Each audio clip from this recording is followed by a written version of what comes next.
Hi, I'm Ryan Stevenson, Head of Energy Voice and E-FWD, and I'm here today with Richard Knox, CEO of Verlume. Hi, Richard, how are you? Okay, thanks, Ryan. Good to meet you. Thanks for Yeah, inviting me along. pleasure to have you here in the E-FWD studio ahead of our next event, which is tomorrow, looking at the grid. And it feels like quite a relevant topic for you at Verlume at the minute. Do you want to give us a bit of background on what's been going on this year? Yeah, no, thanks very much, Ryan. So, yeah, I think it's, like you say, it's a very relevant topic. Our biggest project at the moment is working with RWE around stabilising power offshore from offshore wind to effectively help stabilise the power before it hits the grid. I think it's quite underestimated how big a challenge this is going to be in the future with a huge expanse of offshore and renewable energy. That creates quite a big challenge for the grid that was never really designed for effectively that kind of power generation. So it's creating a lot of opportunities, and it really kind of falls into the kind of technology space that we've been working on with in terms of stabilising power from intermittent renewables. So yeah, it's been a really exciting year. That's great. How long have you been working with RWE for? Well, I think the contract that we've been working with them, we kicked that off in April 2023, and we also won a collaboration innovation award with them. So we're kind of working a year before that. It's probably two and a half years now. But in terms of this specific wind farm, just over a year and a half now. Right, that's superb. And I think we were both at All Energy in Glasgow recently. I thought there was a real positive buzz around the event, both on the conference floor, in the meeting rooms.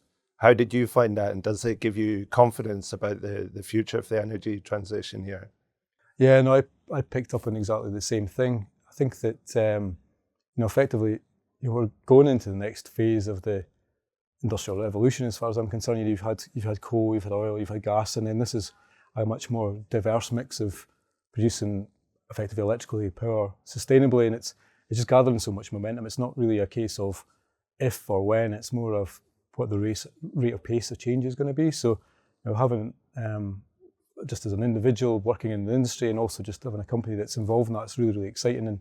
And when we first started out over 10 years ago, we used to, energy transition wasn't even a term that was used. We were doing it, but it wasn't coined at that stage. So seeing that move in the last decade has been great to see, and it's a huge amount of momentum. It creates a huge amount of opportunities. I know that can create uncertainty, but I think people are really underestimating the amount of opportunities that can create for them individually and as businesses. Yeah, definitely. And I think the scale of the opportunity is really clear. We've got a huge pipeline of offshore wind, multiple gigawatts that are coming on stream. But there is that question about the grid. Is it fit for purpose? How can it evolve to sustain all the development that's coming? What's your view on that? What do you see as the blockers and solutions?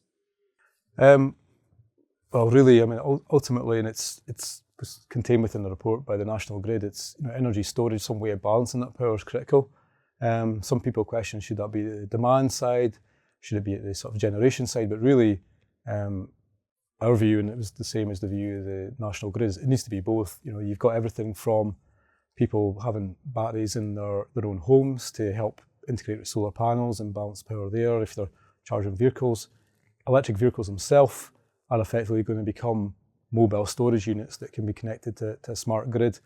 And then at the other end, you have renewable power, offshore wind being the primary one, where anything you can do to stabilise power offshore and then optimise that cable that comes back onshore really helps. And I think it's a big challenge, but also it's a huge opportunity for businesses like ourselves that are in that market and other ones to be at the forefront of the grid as it moves forward. The grid's often talked in the past of like the cloud, this mythical thing that just kind of works, and people forget it's really multiple power generation systems all connected and managed. So it will be much more complex, but then we're in a world now where things like artificial intelligence and the way that we can get information and use that information is much more advanced than it's ever been. So no, I think it's just a really exciting time. Yeah, brilliant. So at the event tomorrow, we're bringing out the workshop tents, the classic E-FWD workshop environment. We're going to be looking at themes like energy storage, expanding interconnections, having a look at demand hydrogen. So it's a real blend going on there. We've also got a number of politicians in the room. We've got a general election hovering into view in the horizon. How's that going to play into business, do you think? Is it going to have a big disruptive effect? Or are you confident that things will be quite steady after the July the 4th election? I think from our perspective, anywhere you look in terms of the sort of offshore ecosystem, so you've got everything from offshore wind, like say carbon capture and storage, hydrogen, and you've got your sort of traditional oil and gas. I think the kind of debate is more around what's the percentage that everyone's going to play in that market. I think they're all important. There's no silver bullet. But fortunately for us, irrespective of which one grows faster or quicker, we've kind of got a place to play within that. So we're, it's not really registering effectively on kind of what we're doing, because we don't really kind of think it's going to affect us. The big thing moving forward is really the pace of technology, and the things that you can do are moving much quicker than the legislation. So some of the things that we're doing at the moment in terms of actually being able to store power offshore and then discharge that back into the grid and things, wasn't envisaged when the original CFDs for a lot of the wind farms were first licensed. So I think anything that they can do to help effectively catch up and allow the commercial mechanisms that allow us to deploy this technology will be really helpful.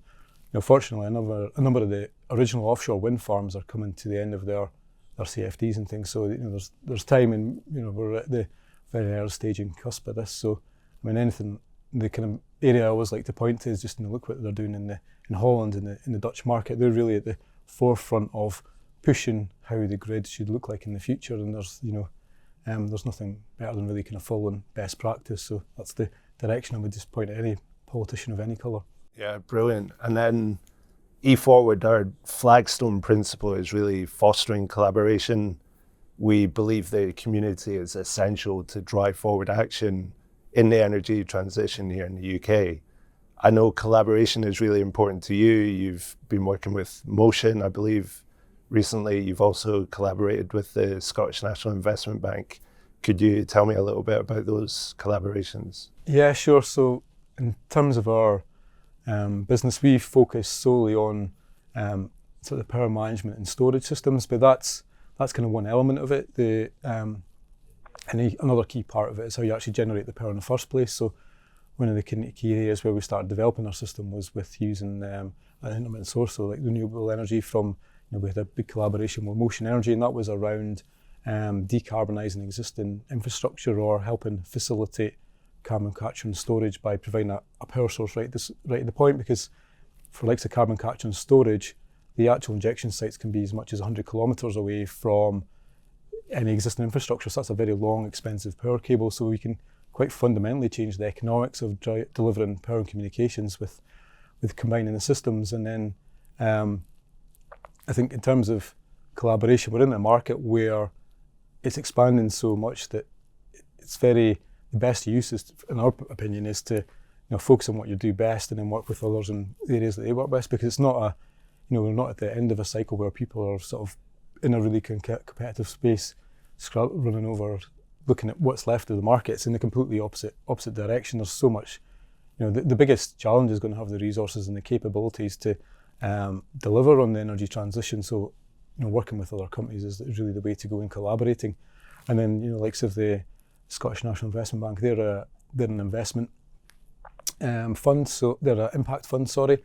So they're looking for things beyond just deliver money. They're looking at the sort of economics of the local community, how that affects employment, how that affects the kind of drive to net zero. So because we build big hardware, essentially that fundamentally means that you need a labour, etc., to build these systems. So a lot of our aspirations is where we want to be as a business, very much aligned to what they're trying to achieve. So that's been great in terms of helping us really scale the business to support the offshore wind market. So it's been an exciting journey, especially over the last 18 to 24 months. Brilliant. Well, that's all for now. Collaboration is key for us at E-FWD. Richard's a member. We're delighted to have him. If you want to join us, click on the link below this video and we'll hopefully see you soon.